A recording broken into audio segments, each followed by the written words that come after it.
My name is Max Weaver, and I've chosen to do a fantasy football management system for the MIST 4600 final project. I chose this because I have strong ties to football. I played football throughout my entire high school career.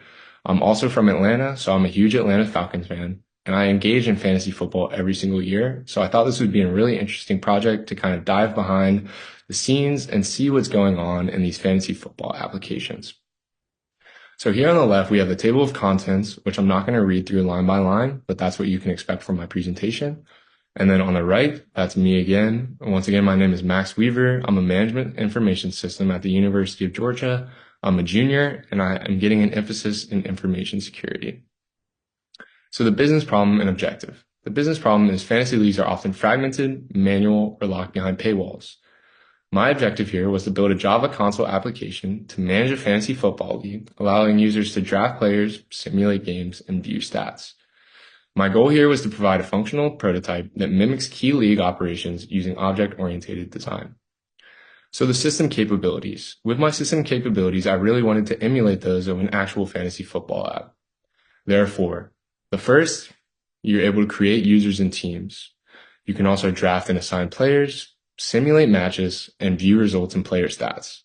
My technical highlights here, it's a fully OOP designed program, menu-driven interaction, and dynamic data stored via collection. Okay, so the object-oriented design. There's 4 key principles here. The first of which is encapsulation. All class attributes are private with public getters and setters. For the inheritance, we have a player superclass with 2 subclasses, offensive player and defensive player. For the polymorphism, both subclasses override the calculate score method to compute player stats based on position-based logic. For the abstraction, the player class is abstract, forcing subclasses to implement their own behavior.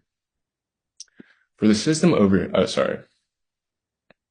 Okay, now we're onto the class diagram. So this is my UML diagram that I created using a third-party source. My UML design choices. So I use solid diamonds for the composition. Team has players. User has team. This is because these are connected and they have user to team has a one-to-one relationship and team to player has a one-to-many relationship. The arrows show inheritance from player to specialized roles, which you can see here, which I'm pointing to with my cursor. And the league also aggregates all system level data, which is also represented through my UML design. So Java collections and data handling. The collections used.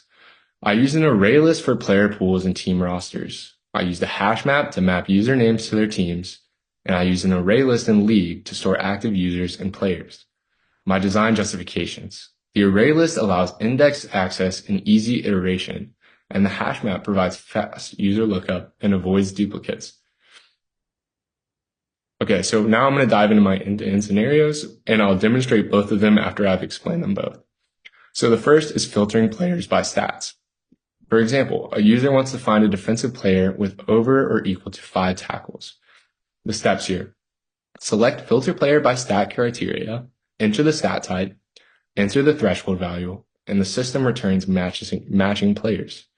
The key features here, there's real-time stat-based filtering, there's conditional logic and iteration, and it also supports informed drafting decisions. Okay, end-to-end scenario 2, draft and simulation matchup. The scenario here is a user drafts Joe Burrow and Nick Bosa, then simulates a matchup. The steps here, draft players via the menu, view updated team roster, select simulate matchup.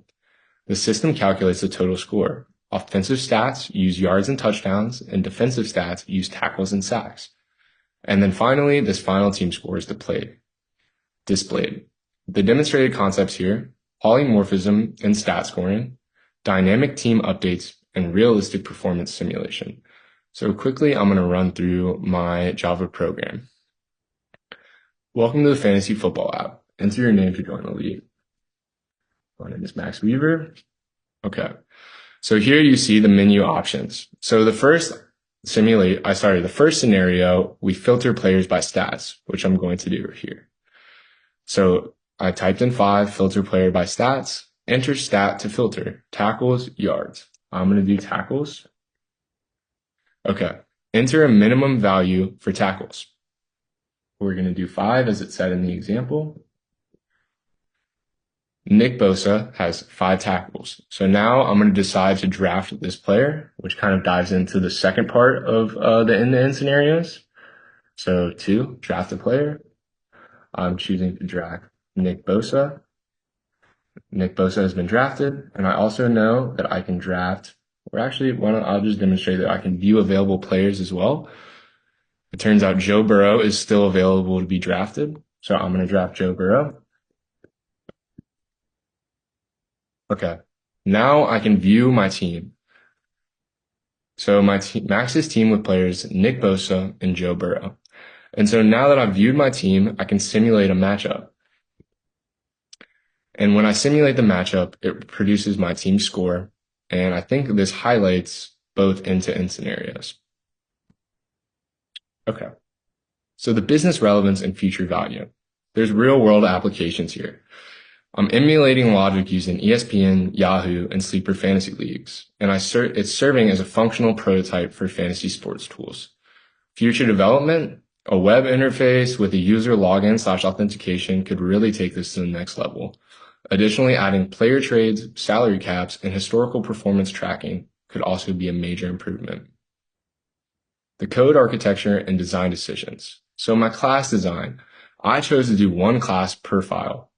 The logic is distributed across service methods, and the main method handles flow control and object creation.